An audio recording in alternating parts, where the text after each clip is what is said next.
Pourquoi les ex reviennent? Et quand je parle des ex, je parle des hommes. Vous n'avez pas manqué de vous faire cette remarque au cours de votre vie ou en discutant de vos expériences avec vos amis. Les hommes reviennent fréquemment, les hommes avec qui vous êtes sortis. Et dans cette vidéo, on va chercher à comprendre pourquoi. Et c'est très important de comprendre pourquoi parce que j'imagine que, comme beaucoup de mes clientes ou beaucoup de mes abonnés, vous vous retrouvez avec un homme qui veut revenir dans votre vie et il va revenir en vous envoyant un message la plupart du temps et là, on est perdu. On ne sait pas quelles sont ses intentions. Donc dans cette vidéo, je vais vous donner les 5 raisons pour lesquelles un homme peut avoir cette action de revenir vers vous. Et c'est très intéressant parce qu'on va comprendre à travers une de ces raisons pourquoi la réciproque n'est pas vraie, pourquoi les femmes ne reviennent pas invariablement dans la vie des hommes dont elles se sont séparées. Mais d'abord, bienvenue, je m'appelle Yann et vous êtes sur L'Homme Expliqué. Sur cette chaîne, je vous aide à comprendre ce qui se passe dans la tête des hommes et à avoir une relation épanouie. J'ai fait mes devoirs avant de faire cette vidéo et je vais donc lire un petit peu mes notes. La première raison qu'on va évoquer, c'est tout simplement la solitude. Les hommes doivent gérer cette solitude, c'est quelque chose qui les fait souffrir, tout comme probablement vous, la solitude vous fait souffrir, il n'y a pas de différence de ce point de vue-là. Maintenant, il faut comprendre une chose, c'est que pour beaucoup d'hommes, leur estime d'eux-mêmes dépend de la validation féminine. Mais pas simplement la validation sous forme d'une discussion ou d'une fille qui lui dit « Ah, super ta photo sur Instagram ». Non, cette validation, ils vont bien souvent la chercher dans l'intimité. C'est-à-dire que pour véritablement se sentir validé et véritablement se sentir bien, avoir son estime de soi au maximum, eh bien il faut avoir été intime avec une femme. Donc un homme, quand il va être seul pendant un certain temps, pendant des semaines, pendant des mois, eh bien assez rapidement, il va se sentir pas bien. Il va se sentir pas bien et son corps va lui dicter de corriger ça. C'est pas plaisant ce qui nous arrive. On veut ces sensations gratifiantes, on a envie de se sentir bien. Donc, qu'est-ce qu'on va faire? Eh bien, on va aller chercher cette validation. Et là, il faut bien comprendre qu'il y a une différence entre les hommes et les femmes. Pour un homme lambda, dans sa vie de tous les jours, quand il est célibataire, il y a très peu de validation. Pour qu'un homme ait de la validation féminine, il faut qu'il déploie beaucoup d'énergie, il faut qu'il installe des applications, il faut déjà qu'il ait des matchs, ensuite il faut qu'il ait des conversations, ensuite il faut qu'il voit la personne, ou alors en temps normal il faut qu'il sorte, il faut qu'il aille dans les bars, il faut qu'il prenne son courage à deux mains pour aborder. Bref, les hommes évoluent davantage dans la rareté, ils sont moins sollicités. Donc très souvent, qu'est-ce qui va se passer? Quand un homme se sent seul, du fait de cette rareté dans son quotidien, de cette difficulté, bien souvent il va se tourner vers la personne dont il est sûr d'obtenir de la validation. C'est un petit peu le chemin facile, c'est « je me sens mal », bien je me tourne vers cette personne avec qui j'ai déjà eu une relation, je sais que cette personne m'a validé dans le passé, et il y a beaucoup plus de chances qu'elle me valide maintenant et qu'elle vienne quelque part me guérir de cette souffrance que je ressens. La deuxième raison pour laquelle un ex peut revenir vers vous, c'est tout simplement parce qu'il repense à tous ces bons souvenirs qu'il a eus avec vous et il a envie de revivre cette connexion. Il a envie de savoir qu'il n'est pas le seul dans ce cas-là, que c'est pas un truc qu'il ressent tout seul dans son coin, mais que quelque part, ce souvenir persiste aussi chez vous de ces vacances que vous avez eues tous les deux, de cette soirée dans laquelle vous vous êtes tellement amusés.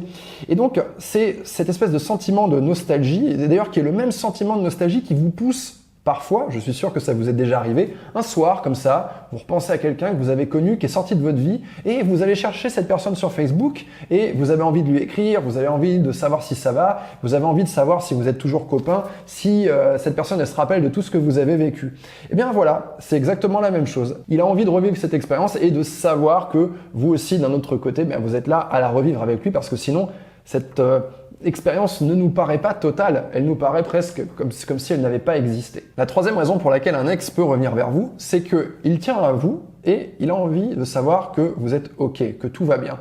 Ça peut être le cas notamment suite à une rupture parce qu'il sait qu'il vous a fait souffrir à travers une rupture et il a envie de revenir voir quelque temps après si tout est OK, si vous ne lui en voulez pas, si voilà, vous êtes bien tous les deux et si vous vous recroisez, il n'y aura pas de problème. Ça peut aussi être à la suite d'un épisode exceptionnel, par exemple, si cette personne sait qu'il vous est arrivé quelque chose. Je prends l'exemple du Covid, par exemple. Il y a beaucoup d'ex qui sont revenus dans cette période simplement pour voir, en fait, est-ce que tu vas bien? Est-ce que tu vis bien? Est-ce que tu n'es pas malade? Juste, je check, je vérifie que tu es là et que tout est OK et qu'on est en bon terme parce que voilà, je tiens à toi, je n'ai pas envie de te faire souffrir ou je n'ai pas envie que tu souffres de manière générale. Mais il faut bien comprendre que quand on est dans le cadre de cette raison, il n'a pas envie d'entreprendre quoi que ce soit. C'est vraiment une vérification. Passons maintenant à la quatrième raison. C'est une émotion négative, le doute qui le fait revenir vers vous. Il a rompu avec vous et là, il se dit j'ai pris cette décision un peu rapidement. C'est-à-dire qu'il n'a pas véritablement attendu d'être sûr pour rompre avec vous. Il a agi de façon un petit peu impulsive. Il a un peu précipité la rupture. Et là maintenant, avec le recul, avec le fait que vous êtes sorti de sa vie, avec la distance, il se dit « est-ce que j'ai bien agi ?» Et donc ce doute le travaille et il a envie de reprendre contact avec vous. Il a envie de vous revoir parce qu'il a envie de vérifier. Il a envie de savoir « est-ce que j'ai bien fait ? Ou est-ce que j'ai mal fait ?» Donc il faut faire attention quand on est dans cette raison-là. Parce que dans cette raison-là, c'est pas un homme qui revient vers nous avec un énorme niveau d'intérêt. C'est un homme qui revient vers nous avec un niveau d'intérêt très moyen, peut-être même beaucoup trop faible, et qui parfois va simplement venir s'assurer que son niveau d'intérêt est bel et bien faible pour mieux repartir et on n'entend plus jamais parler de lui. Et enfin, la dernière raison, vous imaginez bien de laquelle il s'agit, il réalise, si ce n'était pas déjà le cas, parce que peut-être que la rupture vient de vous, en tout cas, son niveau d'intérêt pour vous est encore très haut et il ne peut pas vivre sans vous. C'est tout à fait logique. Quand son niveau d'intérêt est haut, il faut que vous soyez là. C'est intolérable que vous ne soyez pas là. Quoi qu'il se soit passé entre vous, il va faire le forcing pour revenir. Donc peut-être que c'est vous qui avez rompu avec lui et il n'est pas d'accord avec ça. Son niveau d'intérêt n'est pas en phase avec ça. Ou bien peut-être, c'est aussi le cas quand il y a une séparation parce qu'il y a eu une énorme prise de tête, peut-être qu'il y a eu une infidélité, peut-être qu'il y a eu quelque chose et malgré ça, en fait, il a envie de revenir parce qu'il ne peut pas vivre sans vous. Bref, cette cinquième raison, c'est un retour avec un gros niveau d'intérêt. Vous constatez une chose à travers ces 5 raisons, c'est que si vous avez envie de revenir avec votre ex, si vous envisagez ce scénario, eh bien, il n'y a que la 5e raison qui est favorable. Les autres raisons sont assez défavorables. Je les récapitule. La première, c'est parce qu'il se sent seul. La deuxième, c'est parce qu'il est nostalgique. La troisième, c'est parce qu'il veut être sûr de savoir que vous êtes OK et que vous êtes sur la même page et qu'il n'y a pas de problème entre vous. La 4e raison, c'est parce qu'il doute. Et la 5e raison, eh bien, c'est parce qu'il a encore un gros niveau d'intérêt pour vous. Et ça, c'est tout à fait révélateur de ce qu'on peut rencontrer dans la vie. C'est-à-dire que finalement, il est très fréquent qu'un ex revienne. Il est très fréquent et très facile de revoir cet ex. Il est même très facile de recoucher avec cet ex. Néanmoins, il est rare que l'histoire reprenne et qu'on ait une histoire bis ou une suite d'histoires qui dure très très longtemps. Ça correspond tout à fait aux statistiques qu'on peut voir dans la vie de tous les jours en tant que simple observateur ou simple observatrice.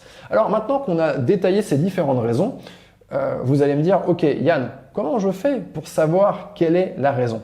Et bien pour ça, pour vous aider à avoir une meilleure lisibilité, je vais vous donner 2 conseils. Imaginons que cet homme, il vous a écrit pour reprendre contact, on ne sait pas trop ce qu'il a derrière la tête, le message qu'il a écrit peut avoir une infinité de formes différentes.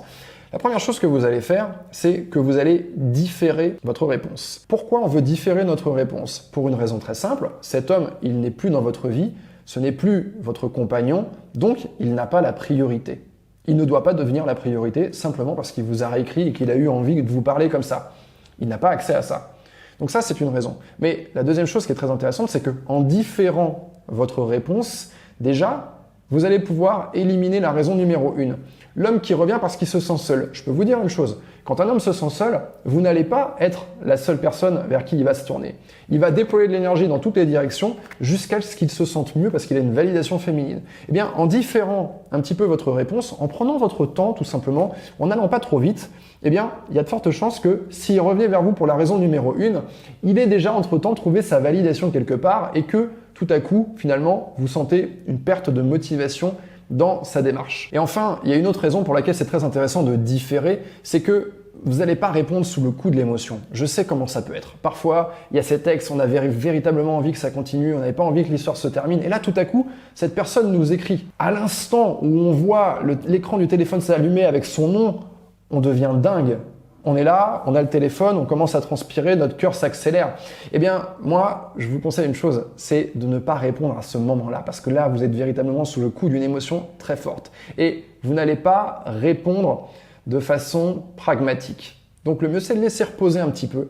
On voit si, quelques jours après, cette demande de contact, elle est toujours valable. On voit si, quelques jours après, nous-mêmes, on a envie de répondre à cette demande de contact ou On se dit pas, mais en fait, attends, non, est-ce que j'ai envie de revenir avec cet homme? À quoi ça sert?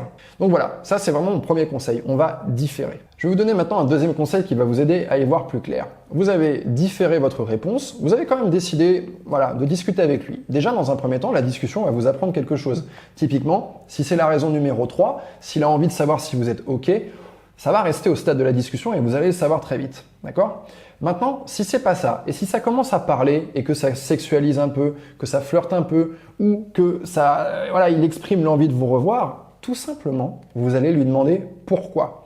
Et vous n'allez pas cesser de lui demander pourquoi tant que vous n'avez pas une réponse intéressante. Alors je sais que prendre cette posture, on demande pourquoi, c'est pas une posture très agréable, ça donne une posture un peu rigide dans la conversation.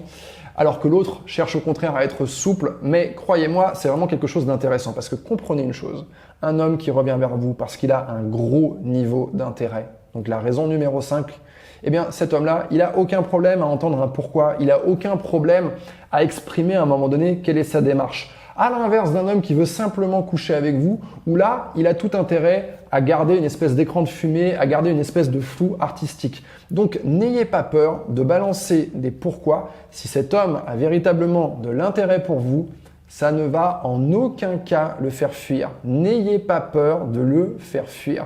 Voilà. C'est vraiment la chose qu'il faut retenir dans cette vidéo. Voilà, cette vidéo touche à sa fin. Est-ce que ce serait pas le moment où on appuie sur ce gros bouton s'abonner pour être sûr de recevoir plein d'autres vidéos qui vont nous donner des conseils dans nos relations?